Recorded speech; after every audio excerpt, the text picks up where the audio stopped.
கழகம் நல்ல கழகம், நம் திராவிட முன்னேற்ற கழகம். அதன் திருப்பணி என்றென்றும் தொடரும். 1977ஆம் ஆண்டு சட்டமன்ற தேர்தலில் கழகம் தோற்ற போது இத்தோடு திமுக முடிஞ்சதுன்னு சில ஊடகங்கள் எழுதினாங்க. அப்போ தலைவர் கலைஞர் சொன்னார், நீங்க இல்லாம கழகம் இல்ல, நீங்க இல்லாம நான் இல்ல. அந்த நன்றி உணர்ச்சியோடு தான் உங்க முன்னாடி நான் கம்பீரமாக நின்றுகிட்டு இருக்கிறேன். ஒரு இயக்கம் 75 ஆண்டு காலம் நிலைச்சு நிற்கிறதும், ஒரு இயக்கம் 75 ஆண்டுகள் கழிச்சும் கம்பீரமாக காட்சி அளிக்கிறதும் சாதாரணமான சாதனை இல்லை. இதுக்கு முழு முதல் காரணம் நம்முடைய அமைப்பு முறைதான் என்பதை நான் நெஞ்சு நிமிர்த்தி சொல்லுவேன். தலைவன் தொண்டன் இல்லாம அண்ணன் தம்பி என்ற பாச உணர்வோடு இந்த இயக்கம் கட்டமைக்கப்பட்டுச்சு. உலகத்தில் எந்த அரசியல் இயக்கமும் உடன்பிறப்பு என்ற பாச உணர்வோடு கட்டமைக்கப்படலை. அந்த பாச உணர்வு தான் நம்ம எல்லோரையும் இயக்குது. இன்னைக்கு கிரீம் பண்ணுக்கு எவ்வளவு வரி போடுறீங்கன்னு கேட்க கூட உரிமை இல்லாத நிலை உருவாகி இருக்கு.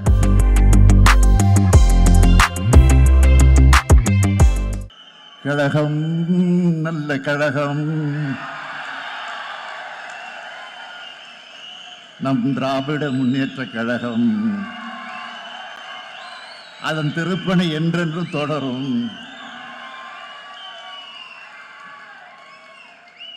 கள்ளக்குடி கொண்டு கன்னித்தமிழ் வென்று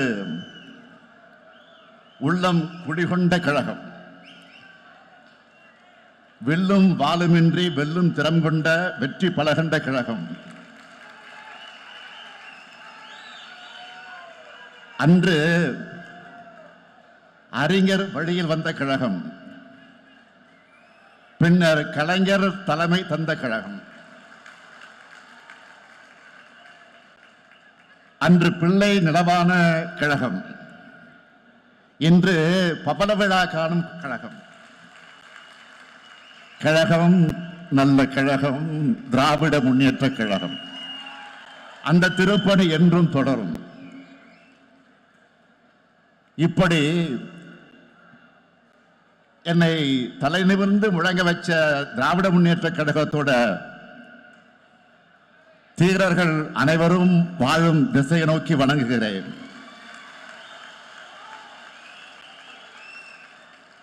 உங்களுடைய வேவையாலும் ரத்தத்தாலும் மூச்சு காற்றாலும் உழைப்பாலும் தான் இத்தனை ஆண்டு காலம் கழகம் தலை நிமிர்ந்து நிற்குது, கம்பீரமா நிற்குது. அப்படிப்பட்ட தியாகத்தின் உருவமான திராவிட முன்னேற்ற கழக தொண்டர்களுடைய உள்ளத்துக்கும் இல்லத்துக்கும் என்னோட அன்பான வணக்கம். நீங்க இல்லாம கழகம் இல்லை, நீங்க இல்லாம நான் இல்லை. அந்த நன்றி உணர்ச்சியோடு தான் உங்க முன்னாடி நான் கம்பீரமாக நின்றுகிட்டு இருக்கிறேன். என் உயிரோடு கலந்திருக்கும் தலைவர் கலைஞர் அவர்களின் உயிரினும் உயிரான அன்பு உடன்பிறப்புகளை உங்கள் அனைவருக்கும் என்னுடைய அன்பான வணக்கங்கள். பவள விழா, முப்பெரும் விழா, இந்த பொதுக்கூட்டத்தை ஒரு மாநாடு போல், எழுச்சி மிகுந்த மாநாடு போல் ஏற்பாடு செய்திருக்கக்கூடிய மாரத்தான் அமைச்சர் மாண்புமிகு மாசு அவர்கள், சைதாப்பேட்டை என்பது தலைவர் கலைஞருடைய தொகுதி, அதுவும் 2 முறை வென்ற தொகுதி. அந்த தொகுதியோட உறுப்பினரான மாசு கிட்ட எந்த பணியை கொடுத்தாலும் 2 மடங்கு உத்வேகத்தோடு செஞ்சு காட்டுவார் என்பதற்கு இந்த பவள விழா நிகழ்ச்சியை ஒரு சிறந்த எடுத்துக்காட்டு. சென்னை தெற்கு மாவட்ட கழகத்தினுடைய செயலாளர் மாசுவுக்கும் அவரோட தோளோடு தோல் நின்று தொண்டாற்றி இருக்கக்கூடிய சென்னை தெற்கு மாவட்ட கழக செயல் வீரர்கள் ஒவ்வொருத்தருக்கும் தலைமை கழகத்தின் சார்பில் என்னுடைய நன்றியை நான் தெரிவித்துக் கொள்ள விரும்புகிறேன். 14 நாட்கள் அமெரிக்க பயணத்தை முடிச்சிட்டு கடந்த 14ஆம் தேதி சென்னைக்கு திரும்பினேன்.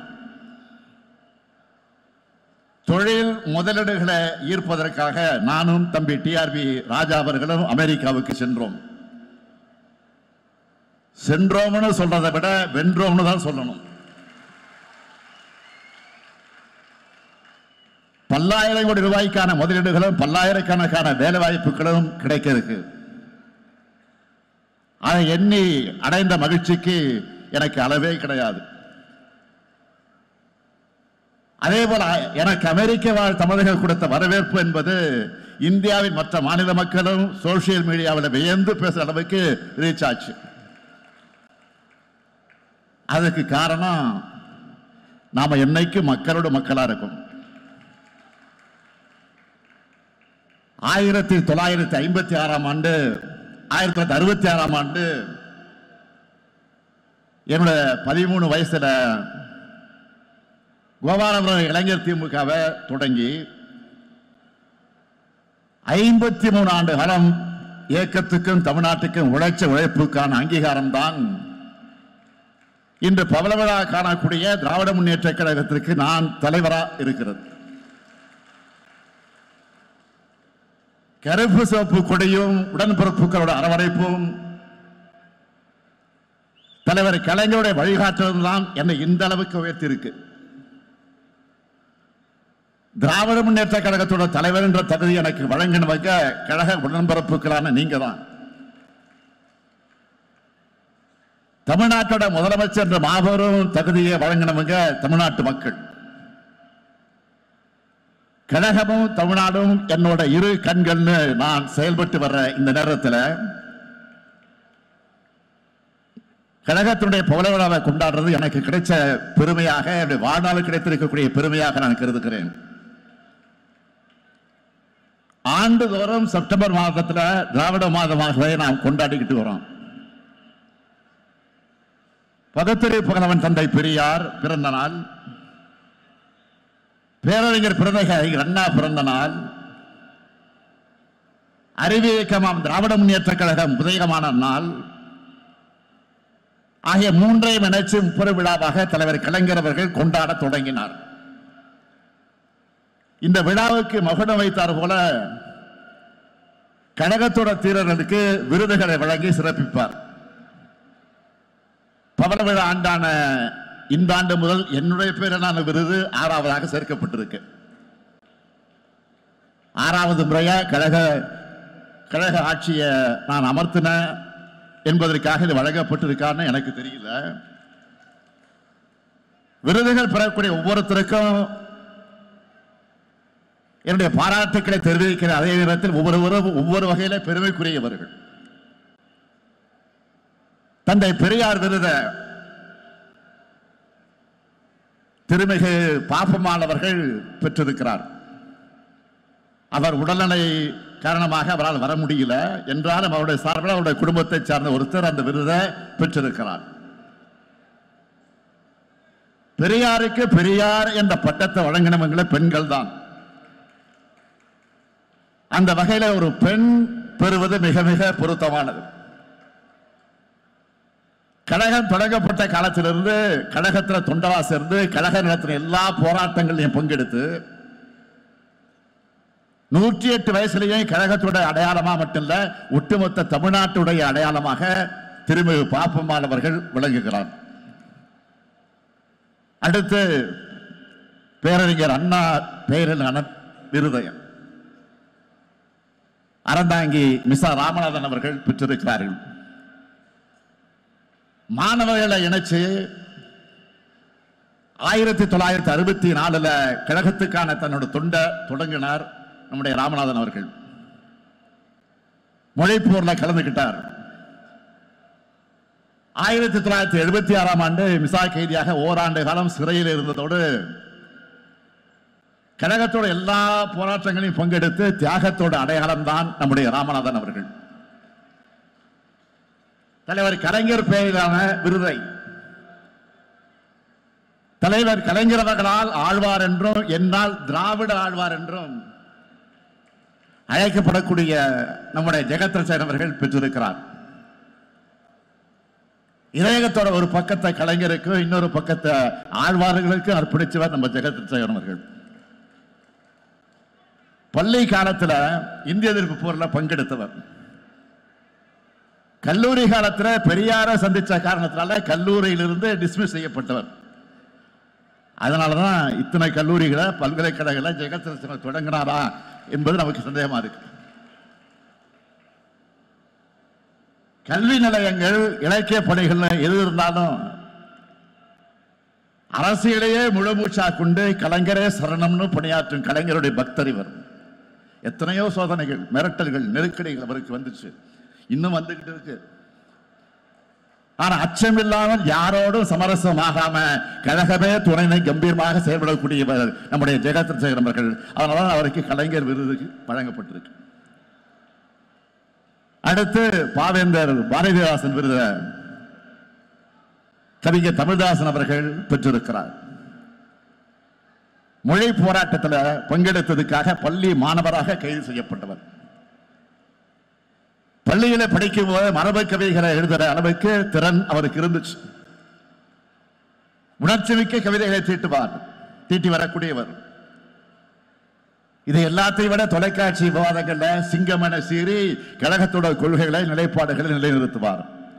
புரட்சி வாதங்களை வைக்கக்கூடிய அவருக்கு புரட்சி கவிஞர் விருதை வழங்கி இருக்கிறோம். அடுத்து பேராசிரியர் விருதை என்னுடைய இனிய தோழன் வி.பி. ராஜன் பெற்றிருக்கிறார். 1969ஆம் ஆண்டு தன்னுடைய கிராமத்தில் அண்ணா அறிவாலயம் என்ற படிப்பகம் தொடங்கினவர் வி.பி. ராஜன். 1972ஆம் ஆண்டு முதல் கழகத்தில் தீவிரமாக பணியாற்றினவர். 1980களில் நான் இளைஞரணியை வழிநடத்த தொடங்கின காலத்தில் விருதுநகர் மாவட்டத்தில் இளைஞரணி அமைப்பாளராக பொறுப்பேற்றார். மேடைகள் ஏறினா எதிரிகளுக்கு பிபிஏ எகிர வைப்பார். அதனால்தான் தலைவர் கலைஞர் அவர்கள் அவருக்கு புலிக்குட்டின்னு பேர் வச்சு அழைத்தார். அவருக்கு இனமான பேராசிரியர் விருது வழங்கப்பட்டிருக்கு. அடுத்து என்னுடைய பேரிலான விருதை ஒன்றிய முன்னாள் அமைச்சர் என்னுடைய அருமை சகோதரர் எஸ்.எஸ். பழனிமாணிக்கம் அவர்கள் பெற்றிருக்கிறார். 1962ஆம் ஆண்டு தலைவர் கலைஞர் அவர்கள் தஞ்சை தொகுதியில் போட்டியிட்டப்போ பள்ளி சிறுவனாக இருந்து உதயசூரனுக்கு வாக்கு கேட்டு அங்கே தேர்தல் பிரச்சாரம் செய்தவர் என்னுடைய அருமை சகோதரர் பழனிமாணிக்கம் அவர்கள். மொழி போராட்டத்தில் ஈடுபட்டவர். மாணவர் திமுகவில் இணைந்து வேகமாக பணியாற்றியவர். 6 முறை தஞ்சை நாடாளுமன்ற உறுப்பினர், 9 ஆண்டுகள் ஒன்றிய அமைச்சர், பல்வேறு பொறுப்புகள் மூலமா கழகத்துக்கு பெருமை சேர்த்த பழனிமாணிக்கம் அவர்கள் எனது பெயரிலான விருதை பெறுவது எனக்கு பெருமையா இருக்கு. விருது பெற்ற அனைவரையும் தலைமை கழகத்தின் சார்பில், கழக அமைப்புகளின் சார்பில், கழக உடன்பிறப்புகளின் சார்பில் நான் வாழ்த்துக்கிறேன், வணங்குகிறேன். உங்களை பார்த்து எங்களுக்கே விருது கிடைச்சது போல மகிழ்ச்சி அடைகிறோம். ஆண்டுதோறும் விருதுகள் வழங்குகிறோம் என்றாலும் இது கழகத்தோட புகழ் விழா ஆண்டில் வழங்கப்படும் விருது என்பதால இதுக்கு கூடுதல் சிறப்பு இருக்கு. உங்களை போன்றவர்களோட உழைப்பால் தான் கழகம் இந்த உன்னதமான இடத்துக்கு வந்திருக்கு. ஒரு இயக்கம் 75 ஆண்டு காலம் நிலைச்சு நிற்கிறதும், ஒரு இயக்கம் 75 ஆண்டுகள் கழிச்சும் கம்பீரமாக காட்சியளிக்கிறதும் சாதாரணமான சாதனை இல்லை. இதுக்கு முழு முதல் காரணம் நம்முடைய அமைப்பு முறைதான் என்பதை நான் நெஞ்சு நிமிர்த்தி சொல்லுவேன். 1977ஆம் ஆண்டு சட்டமன்ற தேர்தலில் கழகம் தோற்ற போது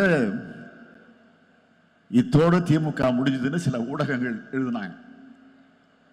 அப்போ தலைவர் கலைஞர் சொன்னார், கருணாநிதியின் வாழ்வே முடிந்து விட்டாலும் கழகத்தின் வாழ்வு முடியாது என்ற அளவுக்கு வலிமை மிகுந்த வாய்ப்பு. அப்படிப்பட்ட அமைப்பை கொண்டது திராவிட முன்னேற்ற கழகம்னு சொன்னார். லட்சம் கிளைக்கழகங்களை கொண்டது நம்ம தலைமை கழகம். இன்றைக்கு நாங்கெல்லாம் தலைமை கழகத்தில் கம்பீரமா உட்கார்ந்து இருக்கிறோம்னா அதுக்கு அடித்தளம் இருக்கிறது. அந்த அடித்தளத்தில் இருக்கிற கிளைக்கழகங்கள் அடிக்கட்டுமானம் ஸ்ட்ராங்கா இருந்தாதான் மேல் கட்டுமானமும் வலிமையாக இருக்கும். அந்த அடித்தளத்தை பேரறிஞர் அண்ணாவும் தலைவர் கலைஞரும் இனமான பேராசிரியரும் இன்னும் எத்தனையோ தலைவர்களும் உருவாக்கி கொடுத்துட்டு போயிருக்காங்க. தலைவர்கள் எத்தனையோ தளபதிகளை போராளிகளை வீரர்களை உருவாக்கி சென்றிருக்காங்க. தலைவன் தொண்டன் இல்லாம அண்ணன் தம்பி என்ற பாச உணர்வோடு இந்த இயக்கம் கட்டமைக்கப்பட்டுச்சு. உலகத்தில் எந்த அரசியல் இயக்கமும் உடன்பிறப்பு என்ற பாச உணர்வோடு கட்டமைக்கப்படலை. அந்த பாச உணர்வு தான் நம்ம எல்லோரையும் இயக்குது. திராவிட கொள்கையை ஊட்டின பேரறிஞர் அண்ணா அவர்கள் முதல் முறை கோட்டையை கொண்டு வந்து முன்னேற்ற கழகத்தை நிலைநிறுத்தினார். அதைத் தொடர்ந்து 4 முறை நாட்டை ஆளும் வாய்ப்பு ஏற்படுத்தி காட்டினார் தலைவர் கலைஞர் அவர்கள். 6வது முறை அரியணை ஏற்றக்கூடிய அந்த கடமையை செய்கிற கட்டளையை என் தோல்ல விழுந்துச்சு. லட்சக்கணக்கான உடன்பிறப்புகளின் துணையோட பெரும்பான்மையான தமிழ் மக்களின் நம்பிக்கையை பெற்று திராவிட மாடல் ஆட்சியை நாம் நடத்திக்கிட்டு இருக்கிறோம். இப்படி வரலாற்று முக்கியத்துவம் இந்த காலகட்டத்தில் நாம் எல்லாரும் இந்த இயக்கத்தில் பொறுப்புகள் இருக்கிறோம். இந்த இயக்கத்தால தொண்டர்களாக இருக்கிறோம் என்பதுதான் நமக்கான வாழ்நாள் பெருமை. இந்த தருணத்தில் ஒரு முக்கியமான செய்தியை நான் சுட்டிக்காட்ட விரும்புகிறேன். 25 வயசை கொண்டாடுகிற வெள்ளி விழா ஆண்டிலையும் நம்ம கழக ஆட்சியில் இருந்துச்சு. 50 வயசை கொண்டாடுற பொன் விழா ஆண்டிலையும் கழக ஆட்சியில் இருந்துச்சு. 75 வயசை கொண்டாடுற பவள விழா ஆண்டான இப்பவும் கழக ஆட்சியில் இருக்கு. ஆக 100ஆண்டு விழா கொண்டாடும் போதும் திராவிட முன்னேற்ற கழகம் தான் நிச்சயம் ஆட்சியில் இருக்கும். இன்னும் சொல்லணும்னா திராவிட முன்னேற்ற கழகத்தோட தேவை இன்னும் 100 ஆண்டுகளுக்கு இருக்கு. கடந்து வந்த 75 ஆண்டுகளை எத்தனையோ சாதனைகளை செஞ்சிருக்கிறோம். தாய் தமிழ்நாட்டுக்கு தமிழ்நாடுன்னு பெயர் சூட்டணும். பல்லாயிரம் ஆண்டு பழமை கொண்ட நம்முடைய தாய்மொழிக்கு செம்மொழி தகுதியை பெற்று தந்தோம். ஆதி திராவிடர், பிற்படுத்தப்பட்டோர், மிகவும் பிற்படுத்தப்பட்டோர், சிறுபான்மையினர், பெண்கள், உழவர்கள், நெசவாளர்கள் என விளிம்பு நிலை மக்களை கல்வியில வேலை வாய்ப்பில உன்னத இடத்துக்கு உயர்த்தினோம். எத்தனையோ பள்ளிகள், எத்தனையோ கல்லூரிகள், எத்தனையோ பல்கலைக்கழகங்கள் அத்தனையும் நாம் உருவாக்கினது. சாலைகள், பாலங்கள், அணைகள், நவீன நகரங்கள், தன்னிறைவு பெற்ற கிராமங்கள்னு உள்கட்டமைப்பு வசதி எல்லாத்தையும் உருவாக்கி தமிழ்நாட்டை நோக்கி இந்தியாவே திரும்பி பார்க்க வச்சிருக்கிறோம். கடந்த 3 ஆண்டுகள் மட்டும் எத்தனை சாதனைகள்! மகளிருக்கு 1000 ரூபாய் உரிமை தொகை, உயர்கல்வி பயிலக்கூடிய மாணவ மாணவியருக்கு மாதம் 1000 ரூபாய் உதவித்தொகை, பள்ளி குழந்தைகளுக்கு காலை உணவு திட்டம், பணிக்கு செல்லக்கூடிய மகளிருக்கு கட்டணமில்லா பேருந்துன்னு ஒவ்வொரு தனி மனிதரையும் காக்குகிற அரசாக நம்முடைய திராவிட மாடல் அரசு செயல்பட்டுக் கொண்டிருக்கிறது. இத்தனை திட்டங்கள் எந்த மாநிலத்திலேயாவது இருக்கிறதா என்று இல்லைன்னு சொல்லத்தக்க வகையில தான் எந்த மாநில அரசும் ஒரு மாநிலத்துக்கு நன்மைகள் செஞ்சு தந்தது இல்லைன்னு சொல்ற அளவுக்கு தான் திராவிட முன்னேற்ற கழகத்துடைய அரசு தமிழ்நாட்டை வளமிக்க மாநிலமாக மேம்படுத்தி இருக்கு, தொடர்ந்து வளப்படுத்தி வருது. நம்முடைய எல்லா கனவுகளும் நிறைவேறிச்சாலும் கேட்டா இல்ல. மாநில உரிமைகளை வழங்குகிற ஒரு ஒன்றிய அரசு அமையல.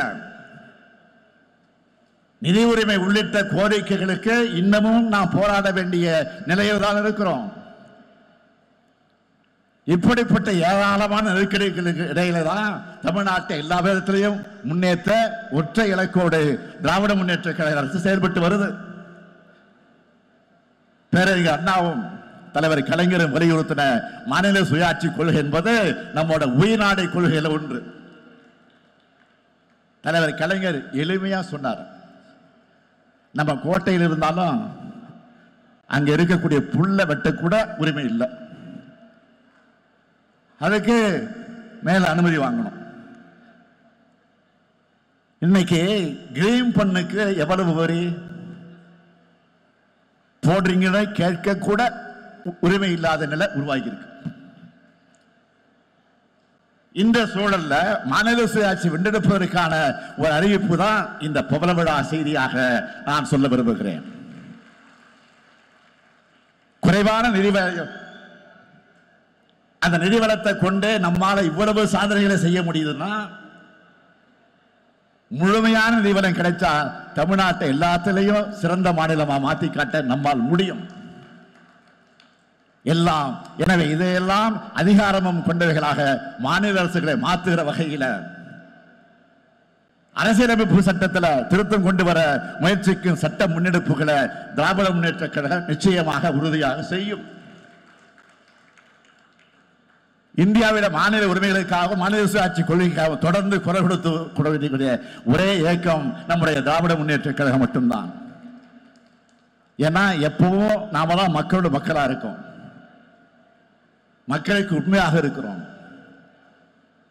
அதனால மக்கள் எப்பவும் நம்மோடு இருக்காங்க. மக்களும் நாமாலும் ஒன்னா இருக்கிறதுனால வெற்றி நம்மோடு இருக்கு. நின்ற தேர்தலில் எல்லாம் வென்ற தலைவர் நம்முடைய தலைவர் கலைஞர் அவர்கள். உங்களால நான் தலைமை பொறுப்பில் உட்கார வைக்கப்பட்டு எதிர்கொண்ட எல்லா தேர்தல்களிலும் நாம் வெற்றி பெற்றிருக்கிறோம். நான் என்றால் தனிப்பட்ட ஸ்டாலின் அல்ல. ஸ்டாலின் என்ற ஒற்றை பேருக்குள்ள கோடிக்கணக்கான உடன்பிறப்புகளோட உழைப்பும் ஆற்றலும் அடங்கியிருக்கு. இந்த வெற்றிகள் எல்லாம் உங்களுடைய உழைப்பால், உங்களுடைய தியாகத்தால், உங்களுடைய செயல்பாடுகளால், உங்களுடைய நடவடிக்கைகளால் கிடைச்சிருக்கு. அது சாத்தியமாச்சு. இதுவரை நடந்த தேர்தல்கள் போலவே அடுத்தடுத்து வரப்போற தேர்தலில் நாம தான் வெற்றி பெற போறோம். இதுல யாருக்கு சந்தேகம் இல்லை. நான் ஏதோ ஆணவத்தில் சொல்றேன்னு நினைச்சுக்காதீங்க. உங்க மேல இருக்கக்கூடிய நம்பிக்கையில தான் சொல்றேன். அதுக்கு மெத்தனமாகவும் யாரும் இருந்துடக்கூடாது, இருக்க மாட்டீங்க என்பது எனக்கு தெரியும். எந்த இயக்கமாக இருந்தாலும் அதுக்கு கொள்கை தேவை, அதை செயல்படுத்தும் வீரர்கள் தேவை, வழிநடத்தும் தலைமை தேவை. திராவிட முன்னேற்ற கழகத்துக்கு தித்திக்கும் திராவிட கொள்கை இருக்கு. கொள்கையை காக்கிற படையாக நீங்க இருக்கீங்க. உங்க வீரத்தால துணிச்சல் பெற்ற தலைமை இருக்கு. நம்முடைய தொடர் வெற்றிகள் மூலமாக 100ஆண்டு விழாவை நோக்கி நாம் முன்னேறுவோம். அடுத்து நம்முடைய இலக்கு 2026 தேர்தல். இதுவரைக்கும் இப்படி ஒரு வெற்றியை எந்த கட்சியும் பெற்றதில்லைன்னு 2026 வரலாறு சொல்லணும்.